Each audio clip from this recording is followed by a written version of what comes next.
Okay, so today I'm going to discuss about the protocol as a clinical tool, which is the most important document in the clinical research. Okay, so protocol, which is also called as the first document in the clinical research. Okay, so here in the clinical research, okay, the clinical research should be a win-win situation. Okay, the clinical research should be a win-win situation. For all the participants. So generally, according to my view, the subject should gain because he or she moves from a position of passive recipient of care to a position where he or she participates in a clinical research project, okay, or a research venture.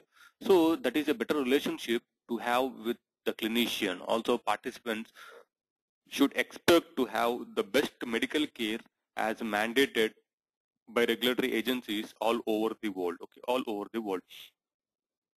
So the investigators also gain from participating in clinical trials, right? So they have access to new drugs. They have the chance to observe their effects for the first time. They gain prestige, and I should mention that on occasion uh, they make a profit on doing studies in collaboration with pharmaceutical sponsors. Okay, they can also reapply that profit to projects that are important to them and sometimes difficult to fund. Okay, sometimes difficult to fund. The monitors, okay, the monitors, usually nurses or ex-study coordinators, also gain from participating in clinical trials. The sponsor, okay, the sponsor, the pharmaceutical firm, of course, also gains. It needs clinical trials to build its databases to defend the products before approval by regulatory agencies or regulators. Okay, the sponsor also needs clinical databases. Okay, the sponsor also needs clinical databases to support its products after they are marketed. Okay, the information in these databases helps the sponsors sales forces in their arguments with the prescribers, and clinical research helps. Okay, it also enhances the image of pharmaceutical companies. Okay, it also enhances the image of the pharmaceutical companies. So generally, success, okay, success in clinical research is very simply defined. Okay, success in clinical research is a project that is completed on time, on budget, and to a high standard. Okay, and to a high standard that meets the objective it was designed to achieve. Okay, so generally here I'm giving you some slides. Okay, so these slides list the countries that contribute to clinical research. Okay, you can see that a lot of countries contribute to clinical research, from small countries like Portugal with rather small budgets to very large countries like Japan and the United States. Okay, so generally the countries has been fragmented into different tiers. Okay, so there are top countries where US is the #1 country where they are going with the clinical research, with almost 37% of the clinical research is going in the US itself. So in the second tier companies like Spain, India, these comes under the second tier companies. Okay, second tier of countries, third tier as well as fourth and fifth tier. Okay, so it depends upon the range. Okay, it depends upon the range how the countries are participating in the clinical research, okay, or a clinical trials. Okay, so it depends upon the budgets only. Okay, basically it depends upon the budgets. So based on the budgets, the countries, they conduct the clinical trials, obviously. Okay, then sometimes a clinical trials may fail. Okay, right, sometimes a clinical trials may fail. So then what is a failed clinical trial? Okay, see, a failed clinical trial is a trial that fails to appropriately access safety and or effectiveness of a new treatment. Okay, so I should mention here that a clinical trial does not disclose the whole truth about a new treatment. Okay, that truth is acquired over time as clinical trials are done. Okay, before the drug is registered and as physicians prescribe the drug after it has been marketed. Okay, the whole truth, okay, the whole truth about the drug emerges when the drug becomes too old to be marketed. Okay, too old to be marketed. So the failed clinical trials, okay, provide inadequate or misleading information also. Okay, inadequate or misleading information about the best ways to use a new therapy. Okay, about the best ways to use a new therapy. They do not contribute to the development of the drug. Okay, they do not help regulators evaluate the drugs, and they do not help the patients or the prescribers in indicating the safe way of using the drug. Okay, so surprisingly, a rather large percentage of the clinical trials fail to produce useful conclusions. Okay, almost large values. Okay, that is over 30 to 30, 10 to 30%. Okay, and that is not so bad. Okay, this is not so bad. But what is worse in that inaccurate or failed clinical trials can produce the wrong conclusions that are then followed, right? So that is what is meant here by misdirection and the failure of future clinical development. Okay, so pharmaceutical sponsors have abandoned good drugs because we could not detect their good properties, right? So we routinely develop drugs that should be abandoned. Okay, that should be abandoned, and we developed them a little too long, which takes a lot of money. If we could identify at the earliest possible time, okay, those drugs that are going to fail, okay, we would save an enormous amount of money and reduce the cost of drug development. Okay, reduce the cost of drug development. Okay, so this is what is eluded to in this generally because of all these types of we are having a different types of errors over here. Okay, so based on the errors, okay, we have to reduce. Okay, we have to reduce the failures of the clinical research. Okay, we have to reduce the failures of the clinical drug development or failures of the clinical research, or else we have to increase the safety or efficacy. Okay, safety or benefits of the particular product. Okay, of a particular product. So generally, okay, because of these previous errors, okay, our development times are longer than they should be, and the end result is that the drugs are introduced too late. Okay, so that is of course gives opportunity for generics, okay, for generic drugs to be introduced earlier in the market at the lifetime of the drugs. Okay, so generally a clinical trials fail for a variety of reasons. Okay, for a variety of reasons. Okay, so it is not possible to separate those reasons. Okay, so the reasons overlap with each other, but if you look at them one, so errors in hypothesis testing, this is the most important. Okay, so errors in hypothesis, so very simply we try to see differences between one treatment and other. Okay, the old treatment and the new treatment. Okay, the new treatment and nothing at all, and no treatment before the introduction of the new one. Okay, such things as noise and variability and errors in data collection sometimes blur these differences. Okay, so we have a false positive type of error when we wrongly conclude that the drug is active but actually is not. Okay, we have a false negative type of error when we wrongly conclude that it is inactive. Okay, it is inactive when in fact it is active. Unfortunately, we do make those errors. Okay, unfortunately we do make those errors.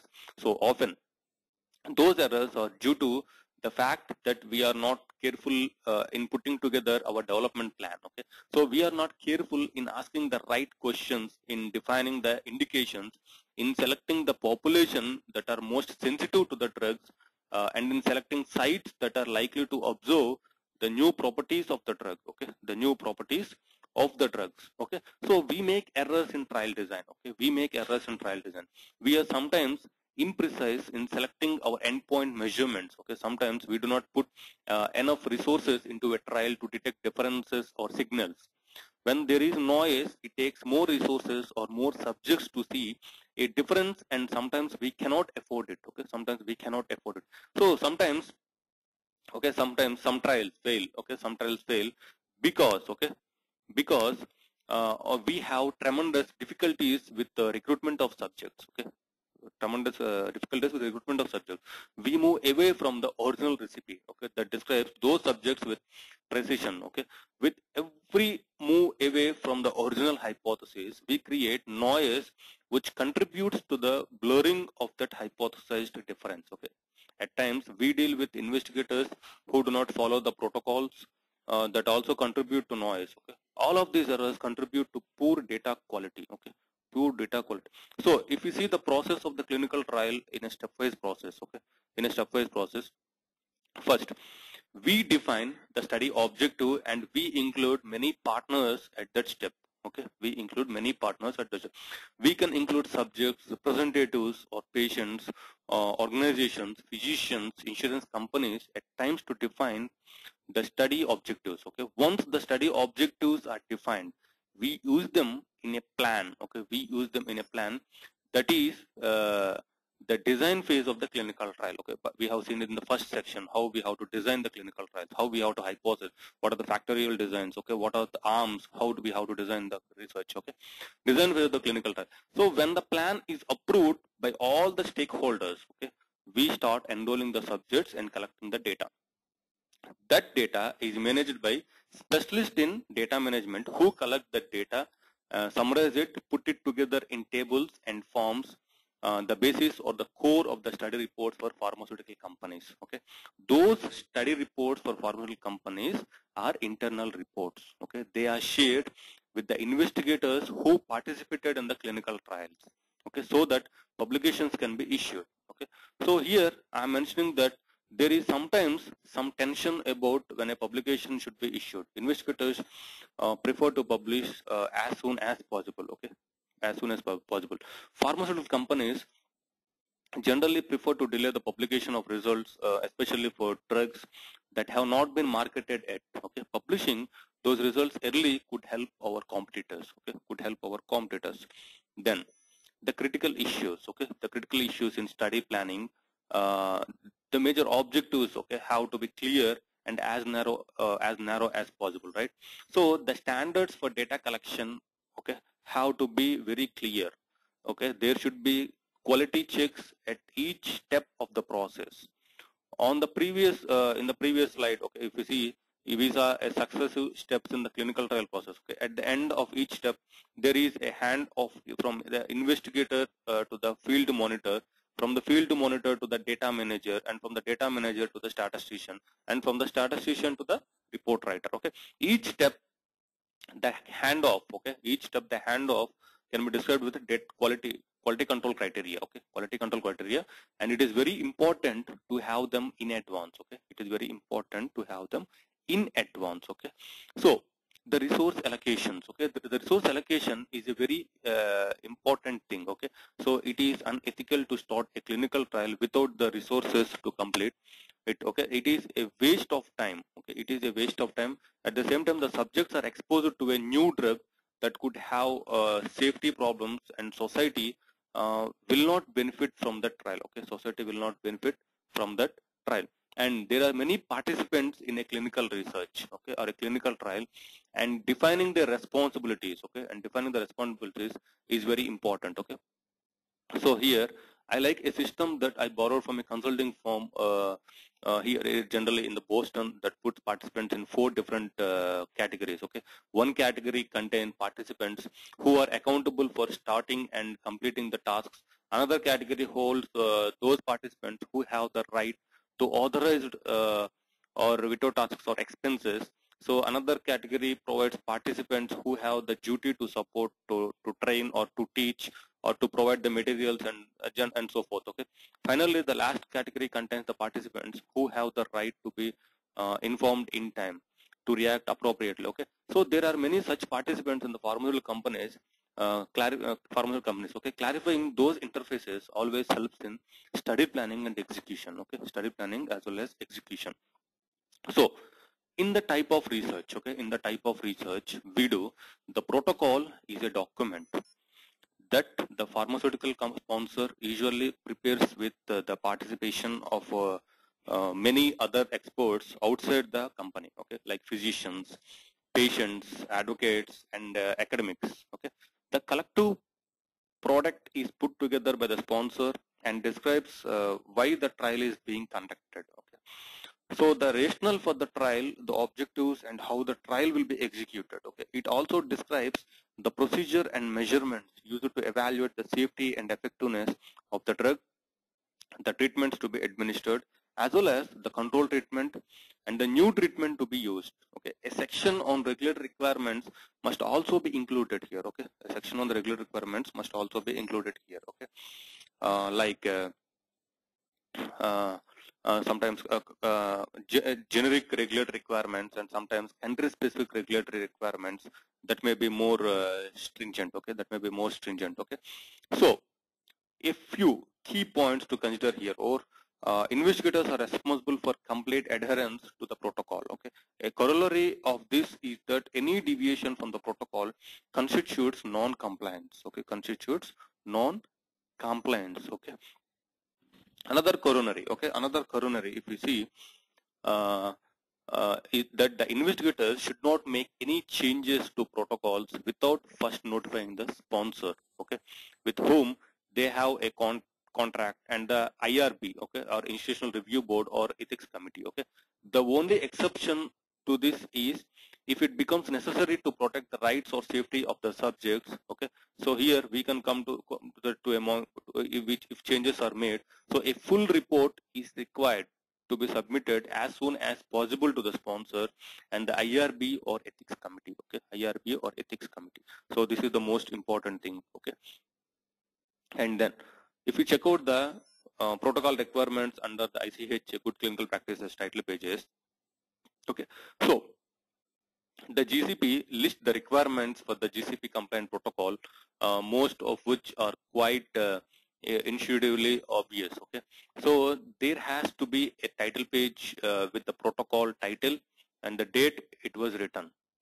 Okay, so this is important because there may be several versions of this protocol. Okay, so the title page should also include the name and address of the pharmaceutical firm, the sponsor. Okay, assume that a sponsor. Okay, so the name and address of the monitoring agent organizations, especially if the monitoring organization is different, such as when the sponsor contracts monitoring to the clinical research organization, CROs. Okay, contract research CROs. Okay, also included on the title page is the name and address of the clinical laboratory. Okay, and the name and title of investigators and co-investigators. Okay, finally there is a little section called the confidentiality statement. Okay, and this reminds the users of the protocol that the intellectual property of the protocol is the property of the sponsor and cannot be distributed or shown to people who are not part of the contractual relationship with the sponsor.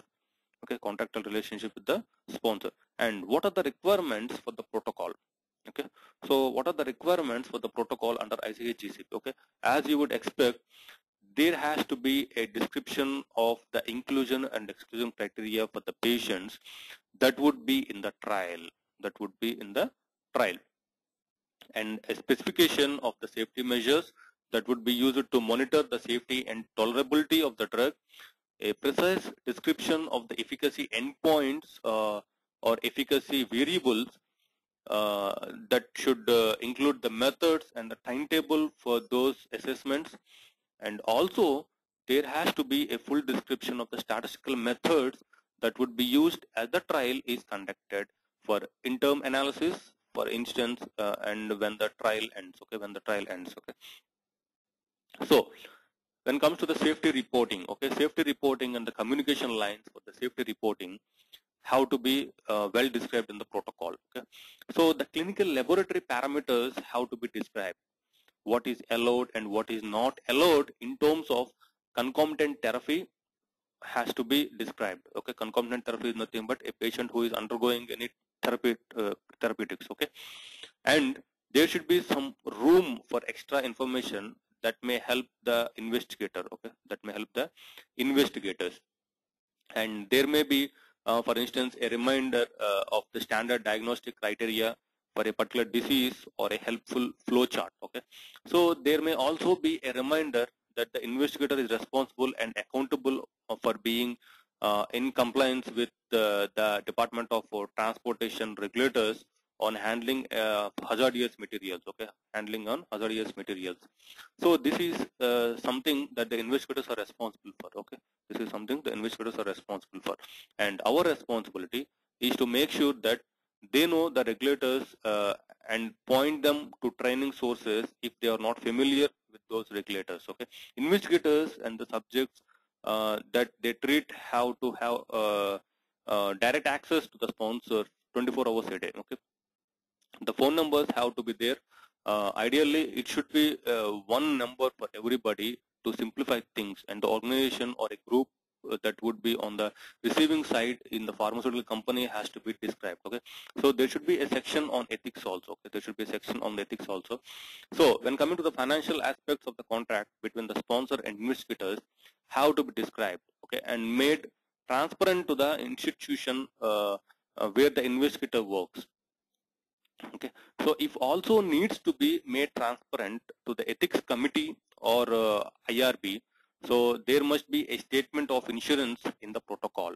Okay, so there also needs to be a description of the understanding with regards to the publication. Okay, when will the data be made available to the investigator, what should be the type of journal and where the study should be published. Okay, and who will be the authors. Okay, and who will be the author. This type of publication policy should also be maintained over there. Okay, so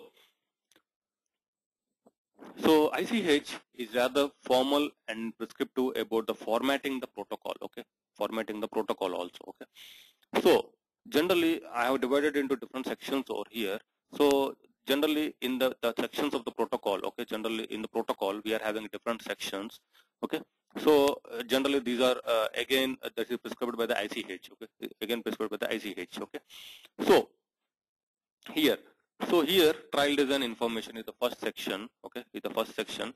So this section describes the trial type and design. Okay, trial type and design, whether it is double blind, whether it is single blind, dose response. Okay, dose response, etc. Okay, dose response, etc. Okay, so at the same time a section on primary endpoints and exploratory or secondary endpoints. Okay, and at the same time a description of the method to allocate the treatments, okay, the randomization methods and the method that will be used to prevent the participants and the investigators of the sponsors agents from determining who is receiving the new treatment and who is receiving the control treatments. Okay.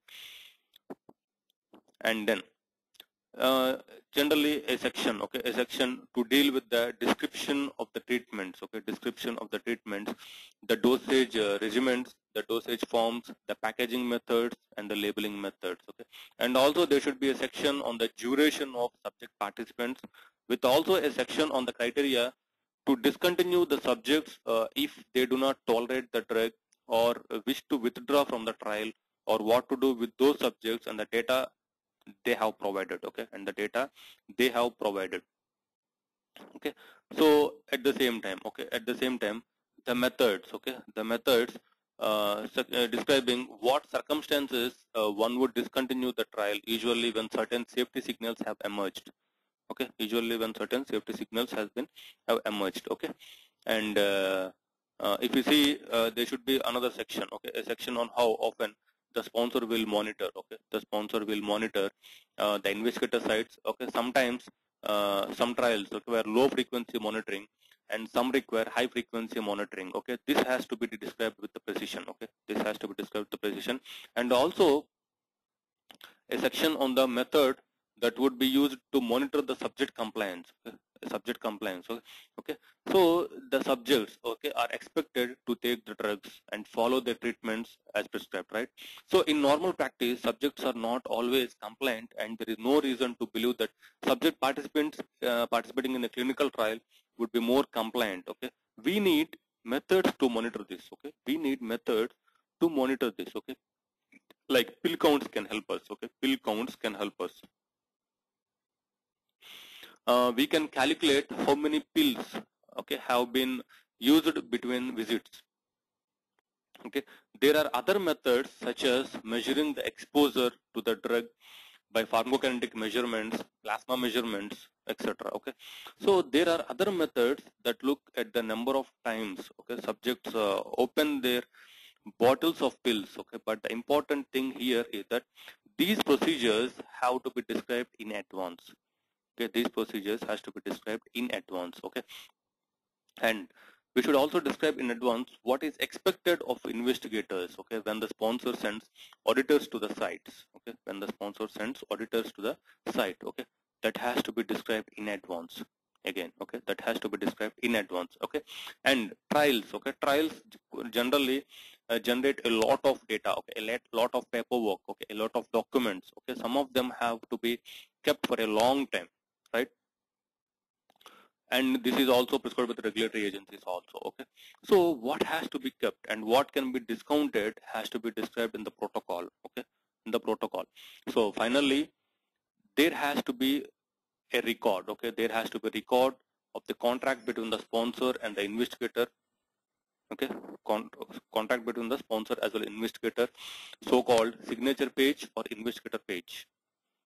Okay, this binds the investigator and the sponsor. Okay, signature page binds the investigator as well as sponsor, which is also called as an investigator page. Okay, the contract stipulates that the investigator should conduct the trial in compliance with the protocol that was agreed to with the sponsor and approval by the institutional review board or ethics committee. Okay, the investigator should not deviate from the agreement. Okay, the investigator should not deviate from the agreement by the sponsor, okay, by the sponsor, except when necessary to eliminate the immediate hazard to the trial subject, okay, to the trial subject. So this we can discuss it immediately, okay. So situations, okay, so situations may occur, okay, when an investigator may feel compelled to deviate from the protocol, okay, from the protocol. For instance, when it becomes necessary to interrupt the treatment because there is a strong suspicion and the new treatment is dangerous to a particular subject or subjects in general, okay, subjects in general. Okay, so in that case, the investigator may have no other choice but to implement that chance, document the reason, notify the sponsor for the agreement, and then notify the IRB or the ethics committee for the review and approval. Okay, these are rare circumstances, but there is a room for such actions also. Okay, there is a room for such actions also. So, in conclusion, okay, the clinical trial protocol documents that requirements for the conduct of the trial, okay, for the conduct of the trial. It must be approved by the IRB or ethics committee. Okay, it should be approved by the IRB or ethics committee. Deviations must be agreed, okay, upon the documented by the investigator and the sponsor, and submitted to the IRB or ethics committee where required and strict compliance is required. Okay, if those conditions are met, okay, there is a high likelihood of meeting the business and scientific objective of the study, to have a quality plan, to be in a good position for publishing in a good journal, and to stay within budget. Okay. It is important for the pharmaceutical sponsor, and it is also important for the investigator also. Okay, so if all these conditions are met, it is a win-win situation. Okay. It is a win-win situation. One of the great benefit of the clinical research. Okay, clinical research. Okay, it is a win for the investigator. It is a win for the sponsor. And last but not least, it is a win for the participant also. Okay, participant also. So when we move to the trial documents, okay, when we move to the trial documents, so let us focus on what are the trial documents. Okay, see here, success. Success comes with the business and scientific objective met, quality plans, timely report and publication within the budget, and publication in indexed journals and win-win situations. Okay, so when we move to the trial documentations, okay, trial documents. So trial documents, generally it is one of the very important aspects of the clinical study conduct. Okay, so regular requirements for collecting, maintaining, and managing essential documentation related to study approvals, study conduct, and collection of study data. Okay, and collection of study data. So if we check out, okay, if we check it out, the International Conference on Harmonization Good Clinical Practice document in section 8. Okay, in section 8. It gives a very precise definition of essential documents. Okay, the essential documents are those documents that individually and collectively permit evaluation of the conduct of a trial and the quality of the data produced. Okay, and the quality of the data produced. Okay, it also explains that the trial master files must be established by both the sponsor of the trial and the investigators participating in the trials at the beginning of the trial, and that these files must be maintained and updated on a regular basis. Okay, these files must be maintained and updated on a regular basis. throughout the duration of the trial. Okay, throughout the duration of the trial. So documentation in the trial master files. Okay, documentation in the trial master files should be well organized. Should be well organized and securely stored and made available to the sponsor for regular monitoring as well as for the audits by both the sponsor and regulatory agencies. Okay, and the most important document in the conduct of the clinical studies is the clinical research protocol, which we have discussed this previously. So it is a document that outlines the scientific rationale for the clinical research trial, right? Explains in detail the profile of the new investigational agent, describes specific information of the procedure to be undertaken during the trial, and outlines data collection and analysis. Okay, and outline data collection as well as analysis. Therefore, the trial master file must contain the original approved version of the protocol or the alternative document that has been approved by the ethics committee or the IRB, the sponsor, and all appropriate regulatory agencies. Okay, and both the sponsor and the investigator must also sign the final protocol. Okay, must also sign the final protocol. In some cases, while the studies are ongoing, okay, there is a need to amend the original protocol. Okay, all protocols amendments must be approved before implementing the changes. Okay, and the documentation of these approvals must be kept in the trial master files, which is called as TMF. Okay, trial master file. And then informed consent form. Okay, this is yesterday we have seen it. The informed consent form is one of the essential documents. Okay, the master undersigned document must be approved by the institutional review board or ethics committee and kept on file. Okay, if the document is translated into different languages, which is the case of many global projects, okay, all approved translated versions must also be a part of the TMF, trial master files. Okay, so as the new information on the investigational agent becomes available, the informed consent form may be amended to include this new information. Okay, all approved amendments of the original ICF, okay, all approved amendments of the original ICF must also be found in the TMF. Must also be found in the TMF. Okay, then the trial master file must also contain the documents related to the IRBs and ethics committees who are responsible for approving clinical research projects.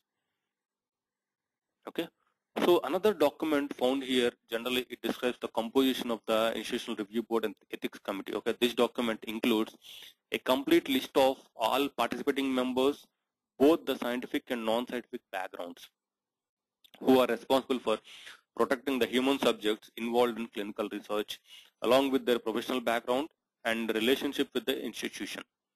Okay, so other documents required include the initial written approval from the IRB for both protocols and informed consent forms, and the written approvals of any revised protocol and informed consent forms prior to use with one exception. Prior to use with one exception. Okay.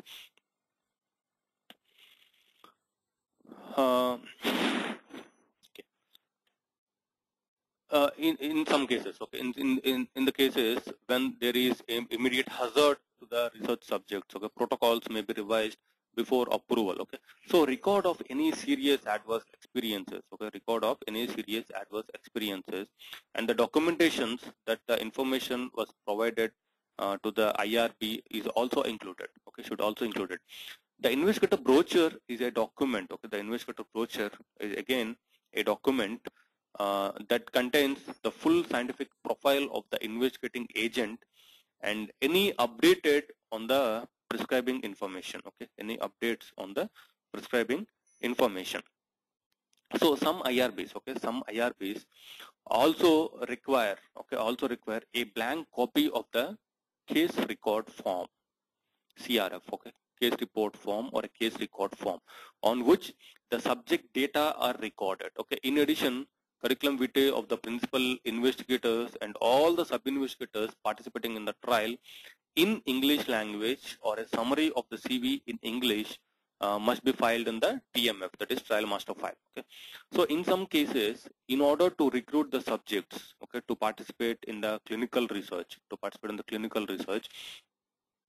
trials, advertising materials is used. Okay, advertising materials uh, are used. Okay, in that case, or if that is the case, okay, then the IRBs or institutional review boards or ethics committee must approve these type of materials. Okay, these type of materials, and also a copy of the correspondence that has been sent between the sites and the investigators must be filed into the trial master file. Okay, must be filed in trial master file. So these documents, okay, so these documents record the correspondence between the sponsor and the sites and the IRB or the ethics committee. Okay, in addition, continued periodic review and approval of the studies is required and is decided by the local regulations of IRB or ethics committee. Okay, and this needs to be done at least once a year. Okay, final reports of the institutional review boards or ethics committees are required at the end of every clinical research trial. Okay, at the end of every clinical research trial. So if you check out the regulatory agency forms, okay, so there is a form called as which is a form of FDA 1572. Okay, so the 1572 form is required by the FDA or a Food and Drug Administration for all the US IND trials, investigational new drug trials. Okay, so the FDA requires that each investigator complete and sign the 1572 form. Okay, so this is a legally binding agreement between the principal investigator and the FDA. Okay, principal investigator as well as the FDA. So if the 1572 form is revised, sometimes it has to be revised, right? If it is revised, it should be submitted again to the sponsor for submission to the FDA. The 1572 form contains a list of investigators' commitments to the FDA.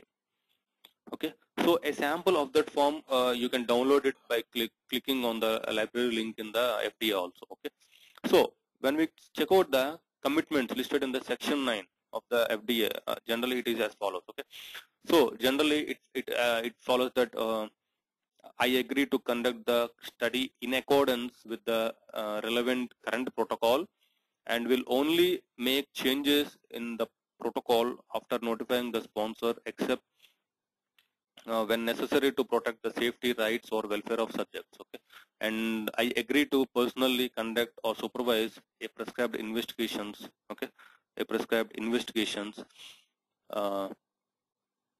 And also I agree to inform any patients or any persons used as controls that the drugs are being used for investigational purposes, and also in that I will ensure that the requirements related to obtaining informed consent as described in the law are met. Okay, so this is a type of commitment which has to be signed by an investigator. Okay, so there should be another section of the trial master file, okay, which is correspondence section. Okay, so if you check it out, the revision version, okay, this is the Department of Health and Human Services, okay, type of form from the FDA, which is a statement of investigators. Okay, these are the statements of investigators as per the 21 CFR. Okay, so another section of the trial master file, okay, TMF, is the correspondence section. Okay, so this correspondence section contains a variety of documentation that records the communication between the investigational sites and the sponsor. Okay, these documents may be signed, okay, confidentiality agreements, original letters to and from sponsors, copies of letters and memoranda, and also to and from sponsors, okay, electronic printouts of the emails, correspondence to and from the sponsors, fax cover sheets of any correspondence that has been sent by fax and any attachments, and some site notes of telephone contacts, okay, between the sponsor and the investigational site. Okay, and when we go into the monitoring, okay, so monitoring the clinical trials is required by law. Okay, monitoring the clinical trials is also required by law. The sponsor performs monitoring visits. Okay, the sponsor performs the monitoring visits, and the sponsors are required to record these monitoring visits. Okay, to record these monitoring visits. The monitoring visits are performed in order to monitor compliance with the required protocol, okay, as well as to collect the documentation on a regular basis. Okay, so in addition, this monitoring section contains the investigator's signature logs, which record the data and the names of the people who are participating in the monitoring visit. Okay, who are participating in the monitoring visit. So another section in the trial master file is organized to contain the drug supplies and drug accountability records. Okay, so this section generally includes drug receipts of investigational supplies that are sent to the investigator for conduct of the clinical research, including package invoices, any storage instructions, instructions on how to dispense the drug to the trial subjects, blinding codes, and decoding procedures in case of a need to emergency break the blind. Okay, subject accountability logs and any documentation on drug disposition and return of unused portion of the drug. Okay, so in addition, the trial master file should also contain the information on the laboratory and technical procedures that are performed during the trial. So documentations must be collected for all participating laboratories, okay, local and central.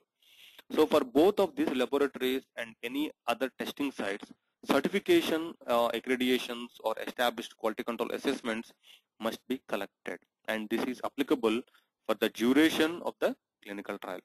Okay, and this is applicable for the duration of the clinical trial. So in addition, laboratory normal ranges, and any reference values must be on file. So manuals and reference values for technical procedures, okay, and tests that are included in the protocol, and also individual subjects, okay, results should be with the subject case record form and their medical records. Okay. So during the clinical trial, the number of specimens collected, the record of where specimens are kept, and under what conditions, and the full list of specimens for that particular study needs to be recorded and kept. Okay, to be recorded as well and kept. Okay.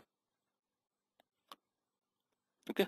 So now clinical subject documentation. Okay. See, the individual subject case record forms. Okay. The individual subject case report forms, or CRFs. Okay, contain the information that is collected during the trial, right? And this is done for both randomized subjects who are receiving the drugs and the screen failures. Okay, so other subject documentation includes source documents, which may be hospital records or a hospital records, clinic charts, nurses notes, and so on. Okay, so in addition, subject documentation contains the appropriately approved and signed informed consent form, and obviously all appropriate versions of the same document. Okay, so subject document also contain individual subject accountability logs, the enrollment logs, screen logs, and any subject identification code list. Okay, so the financial information is also stored. Okay, the financial information should also stored at the investigator or investigational sites and by the sponsor. Okay, however, this is filed in a separate area. Okay, not in the trial master file. So these financial documents may include FDA forms like 3454. Okay, 3454 or 3455 for the US IND trials. Okay, for the US IND trials only. Okay, and then document retentions. Okay, document retention is also very important. It is also the most important, document retention. So according to the ICH, or International Conference on Harmonization, okay, all the trial documents, must be retained 2 years after discontinuation of the clinical development. Okay, according to the ICH conference or ICH, all trial documents must be retained 2 years after discontinuation of the clinical development, or for 2 years after the last approval of marketing application.